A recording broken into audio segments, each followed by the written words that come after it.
네, 저는 장편소설 주홍글씨가 좀 떠올랐는데요. 그 17세기 보스턴의 청교도 사회에서는 다들 아시지만 간통죄를 지으면 A라는 숫자를 가슴에 달고 있었었죠. 그게 바로 이제 주홍글씨였는데요.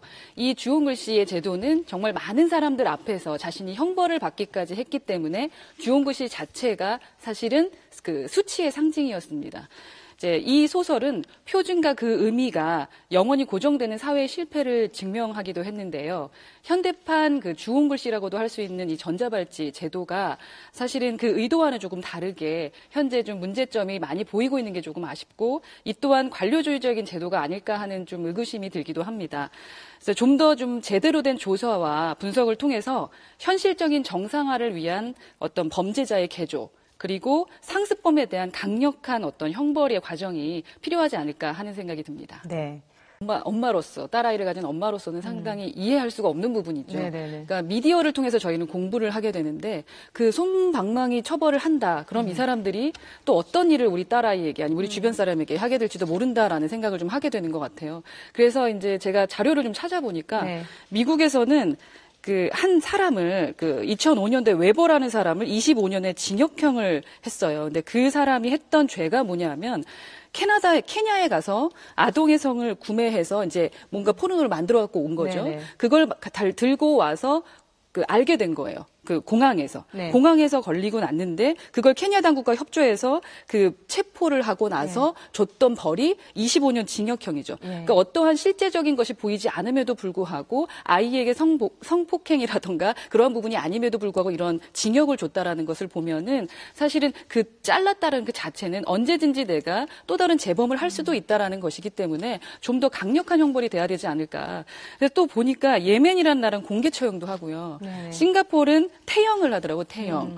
그리고 그 가까운 일본 같은 경우는 출소 후에 사회에서 격리 조치를 하고 캐나다는 신원을 공개하고 화학적 거세를 한대요. 네네. 그렇게 조금 무섭다라는 생각이 들어야 또 다른 재범을 하지 않을 텐데 우리나라는 그 자체만을 보고 잘랐다라는 것을 어떠한 형이라고 볼 수는 없다라고 하는 것은 일반 시민의 입장에서는 상당히 받아들이기 어려운 부분이 아닐까라는 생각이 듭니다.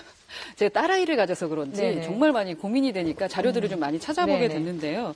그러니까 사실 현실적으로 숫자가 저희는 미디어를 통해서 많이 배우게 되는데 정말 이 숫자를 가지고 정말로 할 수 있을까라는 생각을 많이 해봤어요. 미국 사례를 보니까 미국은 용역을 서로 나눴더라고요.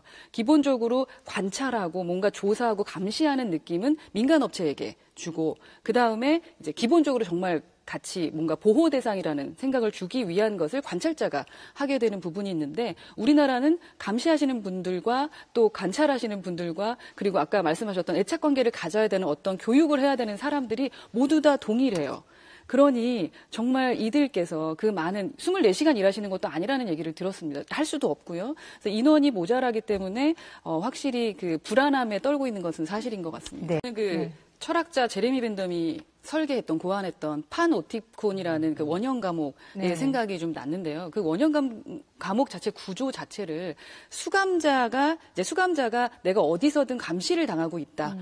그게 실제든 아니든 간에 어디서든 감시를 당하고 있다라는 구조로 만들어지지 않았습니까? 그래서 감시하는 사람은 어두운 곳에 있고 감시를 당하는 사람들은 환한 곳에 있어서 어디를 바라보는지도 모르게 설계가 되어 있기 때문에 그들은 늘 자신을 조심하게 됐던 것 같아요. 그래서 관리를 하시는 분들에게만 책임을 물을 것이 아니라 저희가 그러한 제도나 어떠한 또 다른 설계와 고안들이 좀 필요하지 않을까라는 생각도 듭니다. 물론. 그 보안관 제도라는 게 있잖아요. 그래서 아침에 이제 학교 갈 때랑 학교할 때 보면 보안관들이 이제 좀 챙겨주는 것 같더라고요. 근데 보안관님들이 교문 앞에서는 이제 챙겨주시는데 사실 이제 골목길이라던가 먼 곳에 가게 됐을 때는 그 챙기기가 상당히 좀 어려울 것 같아요. 숫자가 2명으로 이제 하고 계시니까. 그래서 그런 부분들을 초등학교를 조금 더 보완하고 또 중고등학교 또 똑같이 보안관이 있어야 되지 않을까라는 생각을 하거든요. 저는 그런 생각이 좀 들었고 또 두 번째는 성에 대한 인식이 조금 바뀌어야 되고 그 성에 대한 인식에 대해서 가해자뿐만 아니라 피해자가 될 만한 사람에 대해서도 그러니까 모든 초등생 어린이집부터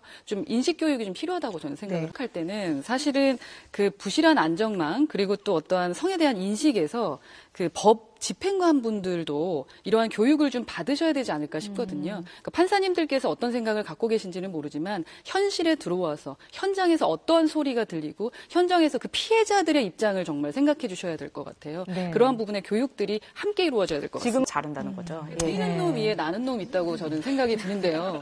뭔가 자꾸 이제 어떻게 벗겨낼까, 어떻게 만들어낼까에 고민하는 게 아니라 사실 아까 조금 전에 그것도 좀 의문이 드는 게 신음소리가 났을 때 뭔가가 됐다. 이미 그때는 비명소리. 그 사람은 그 비명소리, 그 사람 피해를 보고 있는 상황입니다. 그 피해자 입장에서 뭔가가 만들어져야 될 것 같아요. 이미 피해를 보고 있는 상황에서 물론 달려가주면 좋지만 그때 그 사람의 심정은 어떨까. 그러니까 우선은 예방 차원의 것을 어떻게 교화시킬지 아까 말씀하셨던 어떤 교육을 시켜야 될지 그런 부분에서 좀 접근을 해야지 네. 기계를 얼마나 멋지게 안 끊어지게 만들까에 접근하는 건 아니지 않을까라는 생각이 듭니다. 물론 하시나요? 네, 낙인이라고 분명히 생각이 드는데 분명 감독과 감시는 필요하다고 생각을 하는 거죠. 네. 그 차원과는 조금 다를 수는 있겠지만 그게 구조적으로 정말로 정상화될 수 있는지를 좀 볼 필요가 있다. 그리고 피해자의 입장을 좀 생각해 볼 필요가 있다. 그리고 지금처럼 사회적 불안기에는 사실은 강력한 처벌 같은 게 재도입되는 것도 그러니까 뭔가의 그 전진과 후퇴 전략이 좀 필요할 것 같은데 그분들에 대한 인권도 물론 중요하지만 피해자의 인권이 더 크지 않을까라는 생각을 하는 입장입니다. 낙인제도. 저는 그 모든 사람이 정말 교육을 받아야 된다고 생각합니다. 아직까지는 우리나라가 급하게 성문화가 좀 들어오면서 그 남자에 대한 시선과 남성성과 여성성에 대한 그 시선이 조금 많이 다르다고 생각하고 네. 또 윗사람들이 좀 실수를 많이 했어요. 해외 나가서도 실수를 하고 한국 내에서도 정말 많은 실수를 했는데 그거에 대한 어떤 입장에 대한 것만 이야기를 하지 피해자의 입장은 조금 덜하다는 생각이 들거든요. 그래서 피해자가 얼마나 상처를 받고 있는지에 대한 인식 교육도 필요하다고 생각합니다. 아까 말씀을 하셨는데 어떻게 자르고 도망가고 어떤 일이 벌어졌고 정말 수많은 악행들을 범하고 있는 것들을 저희는 TV를 통해서 봅니다. 그저 겁만 먹죠. 그리고 우리더러 어떻게 하라는 건가라는 생각이 좀 많이 듭니다. 네. 그렇다면 우리가 피해를 입지 않게 할 수 있는 교육들도 필요하다는 거죠. 네. 예. 그 올바른 성에 대한 인식에 대한 교육이 어린이집부터 남성성과 여성성에 대한 올바른 교육이 좀 필요하다고 생각하고 피해자는 여러 각도로 무조건 보호받아야 되는 사람이다. 특히 여성들일 텐데요. 그 부분에 대한 인식에 대한 교육이 좀 필요하다고 생각하고 마지막으로는 성범죄자가 100% 형벌을 받는다라는 그런 믿음을 가질 수 있도록 사회 문화적인 인식 교육들이 필요하지 않을까 하는 생각이 듭니다. 네.